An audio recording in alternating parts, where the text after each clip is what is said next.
नमस्कार दोस्तों, मैं अंशी पांडे अपने चैनल अंशी में आप लोगों का स्वागत करती हूं। आप लोग कैसे हैं ये बताने के लिए कमेंट बॉक्स में हरदम की तरह श्री हरि विष्णु जरूर लिखना।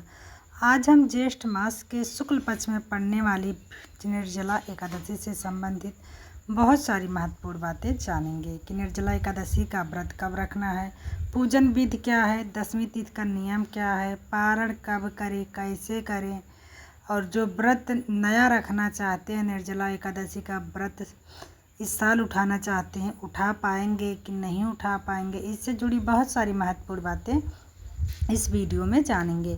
तो आप बने रहिए मेरे चैनल अंशी में। यदि वीडियो पसंद आता है तो प्लीज़ चैनल को लाइक और सब्सक्राइब पक्का कर देना, क्योंकि एक छोटी लाइक, एक छोटा सब्सक्राइब से मुझे बहुत बड़ी हिम्मत और प्रेरणा मिलती है। चलो अब हम जान लेते हैं। तो इस साल 2026 में ज्येष्ठ मास के शुक्ल पक्ष में पड़ने वाली निर्जला एकादशी और भीमा एकादशी के नाम से भी हम इसको जानते हैं। तो 25 जून दिन गुरुवार को पड़ रहा है।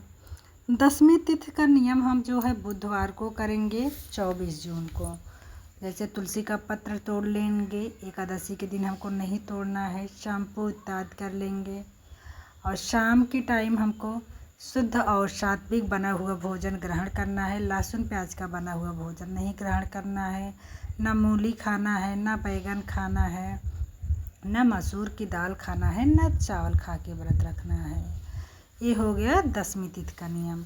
और एकादशी के दिन हमको 25 जून को सुबह सवेरे उठ जाना है, स्नान इत्यादि करके निवृत्त हो जाना है। उसके बाद सूर्य देव को 1 लोटा जल अर्पित करना है। 1 लोटा जल अर्पित करने के बाद साथ में हम विष्णु भगवान और माँ लक्ष्मी का पूजन करेंगे।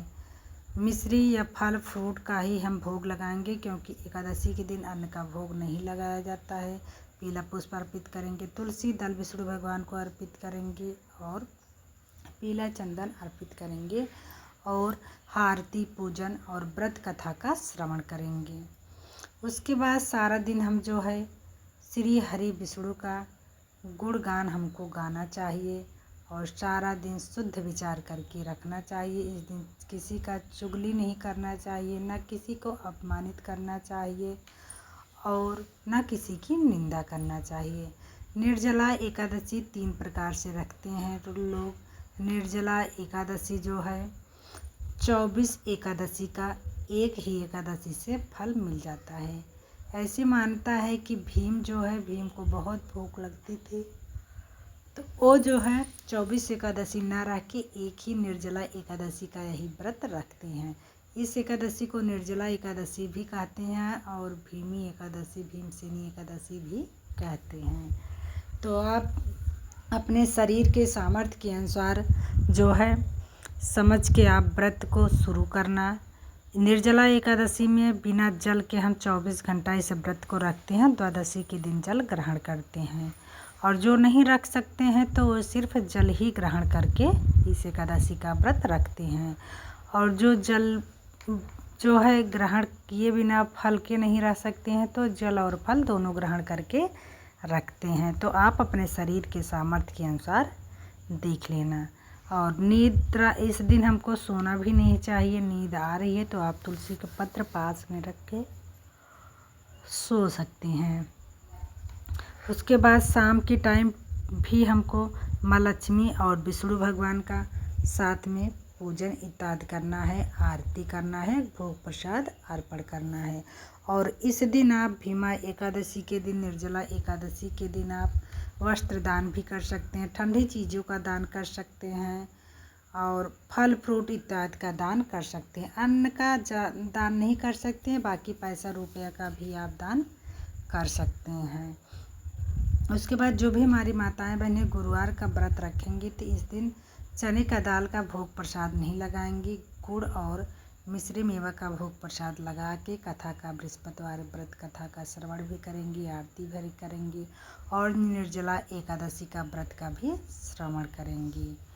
और द्वादशी के दिन हमको जो है 25 जून को व्रत रखना है। 26 जून दिन शुक्रवार को हमको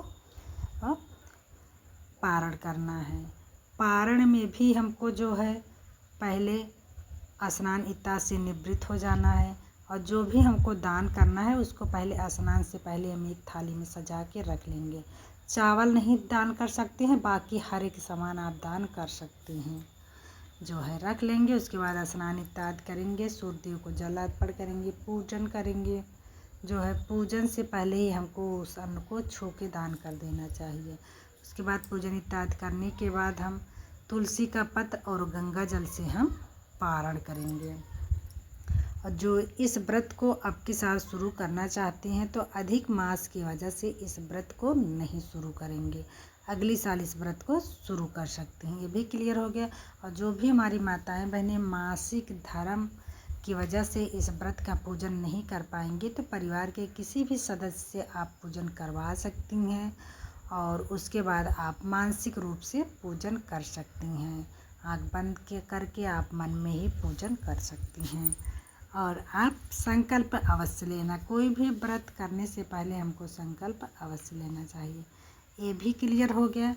चलो अब हम जान लेते हैं कि एकादशी की तिथि कब से शुरू हो रही है। निर्जला एकादशी। एकादशी तिथि प्रारंभ हो रही है 24 जून शाम 6:13 से और एकादशी तिथि समाप्त हो रही है 25 जून रात 8:09 पे। तो ऐसे में उदय तिथि को ध्यान में देते हुए हम 25 जून को ही व्रत रखेंगे। पारण का शुभ मुहूर्त 26 जून शुक्रवार सुबह 5:25 से 8:12 तक है। तो आशा करती हूँ कि निर्जला एकादशी से संबंधित सारी बातें आपके समझ में आ गई हों।